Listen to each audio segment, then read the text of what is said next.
प्रत्येक महिन्याच्या कृष्ण पक्षातील चतुर्थीला संकष्टी चतुर्थी हे व्रत साजरं केलं जातं। हे व्रत फार प्राचीन आहे। भगवान श्री कृष्ण हे बालवयात अतिशय खोडकर होते, हे सर्वश्रुत आहे। त्यांनी आपला खोडकर स्वभाव सोडून द्यावा आणि चार चौघा मुलांसारखे वागावं म्हणून यशोदा मातेने हे व्रत केल्याचा उल्लेख आहे। हजारो वर्ष हे व्रत भारतवर्षात निष्ठेने पाळले जातं आणि त्यातूनच या व्रताची थोरवी दिसून येते। काही व्रत केवळ सेवा म्हणून निष्काम मनाने केली जातात, तर काही इच्छापूर्तीसाठी केले जातात। संकष्टी चतुर्थीचं व्रत इच्छापूर्तीसाठी उद्देशाने केले जाते।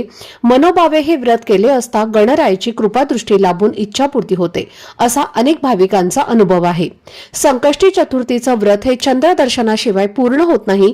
यामागे कोणती कथा आहे? चतुर्थीचं व्रत जर तुम्हाला थांबवायचं असेल तर अशा वेळेस तुम्हाला काय करायचं आहे, याची योग्य पद्धत कोणती आहे, यावरचा डिटेल व्हिडिओ मी आपल्या चॅनलवरती शेअर केलेला आहे।